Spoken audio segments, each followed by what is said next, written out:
Rosette. Ano ba dito? Kausap mo na ba yung family doctor natin? Ano sabi niya?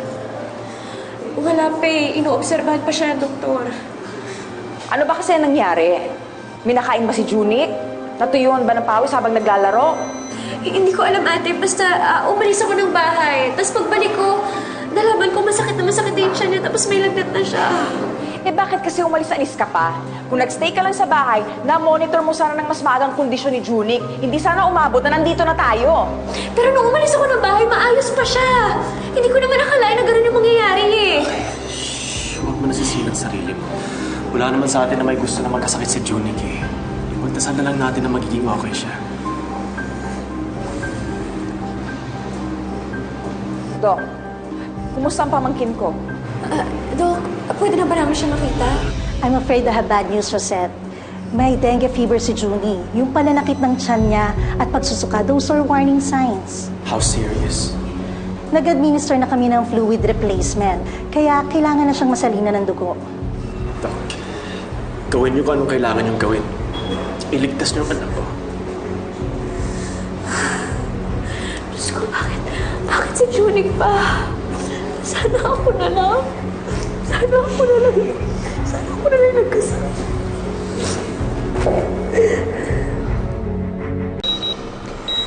Bakit sunod-sunod ang kamalasan ko? Umula si Chang ang na-hospital. Nihilapit si Junie.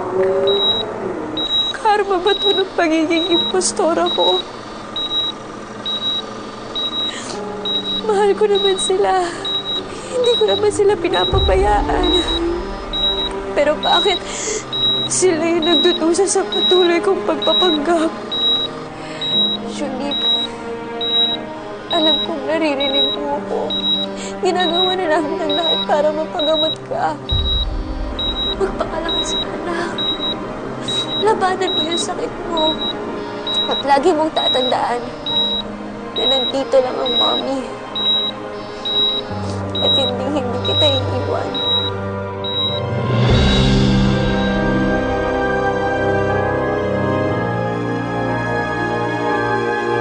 Dok, bakit wala po pong pagbabago sa kondisyon ni Junie? Minomonitor na namin ang platelet count ng bata. Unfortunately, hindi pa rin niya nare-reach yung safe level, kaya kailangan pa rin niya ng blood transfusion. Then what are you waiting for? Di tuloy niyo. Naubusan na kami ng supply ng B-negative blood. So we're going to look for a donor. Dok, hindi ba yung blood type na yun rare? Mahihirapan kami maghanap ng donor ng ganun-ganun lang.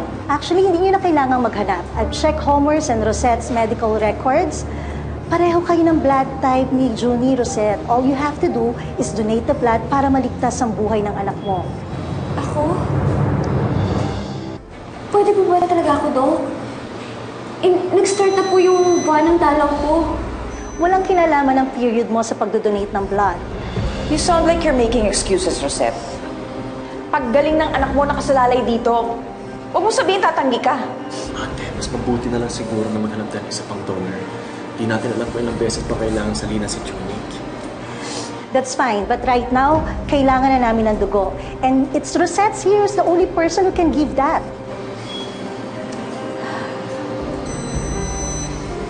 Sige po. Pumapayag ako. Salamat. Ma'am, huwag na ho kayong ma-stress. Juliet naman, paano naman ako hindi masistress? Kaiba kami ng dugo ni Julie. Type O ako. Hindi ko siya matutulungan.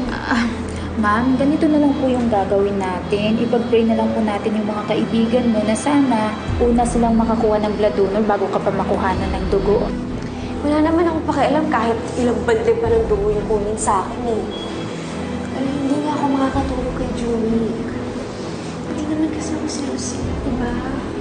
Ano? Hindi ikaw si Ma'am Rosette?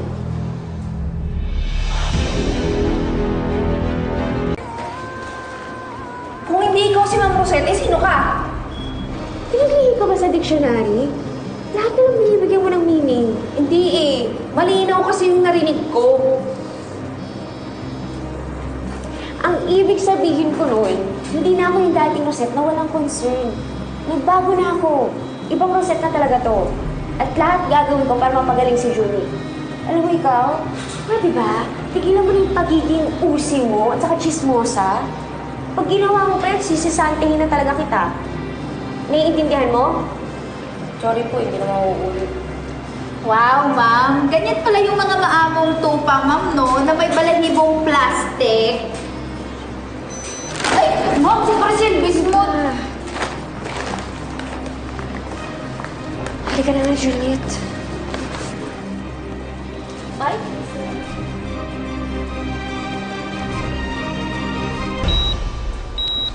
Beshi, ano, may good news na ba? Pasensya na, Bessie. Pero mas maila pa sa trulo ang paghahanap ng blood type.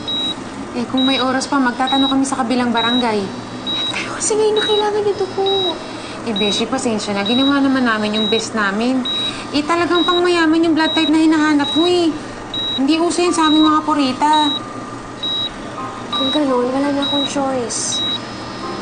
Para sa kaligtasan ni Junie, lalapitan ko na lang yung kahuli-huli ang babaeng gusto kong hinga ng tulong.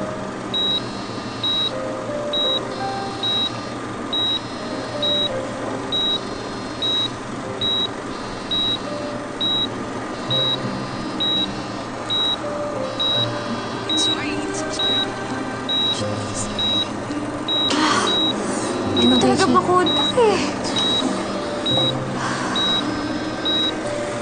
Alam mo, Bessie, yung busit ka busit na yan. Nung una, laging pasulpot-sulpot para mag-busit lalo. Pero ngayon, na kailangan natin pa-hard to get ang gaga. Hindi ko na talaga alam kung anong gagawin ko. Alam mo, Beshi, isa na lang naiisip kong solusyon.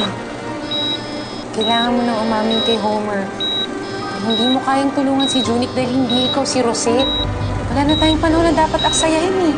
Nasa panganib na yung bata.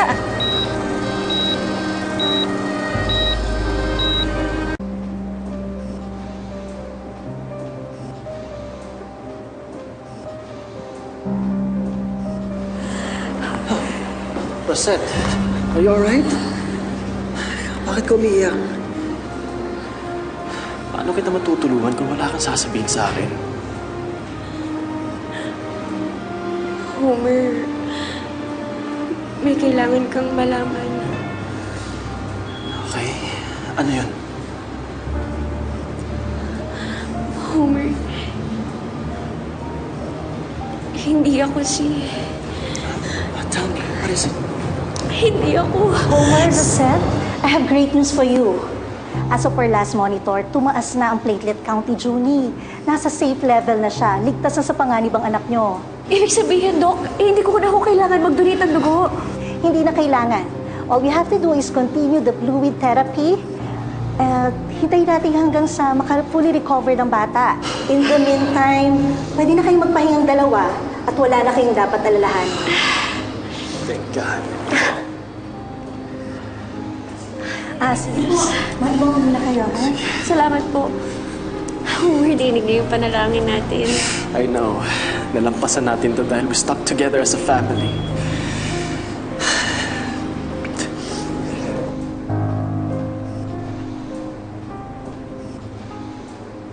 May sinasabi ka sa akin kanina na kailangan ko malaman bago dumating si Doc. Ano yun, Rosette? Sasabihin ko lang sana na hindi ako susuko sa pagbabantay kay Junie at gagawin ko lahat para gumaling siya. Homer! Homer! Gising na anak natin!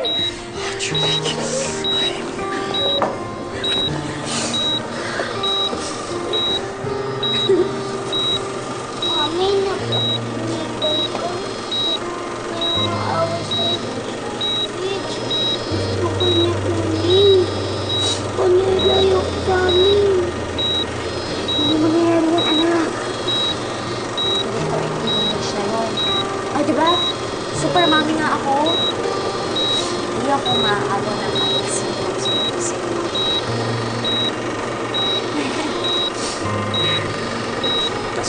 ka, anak. Nagkasakit ka, pero masaya kaming lahat na makita mo okay ka na. Junie, malakas ka agad ha. Para mapanood mo yung play ko next week.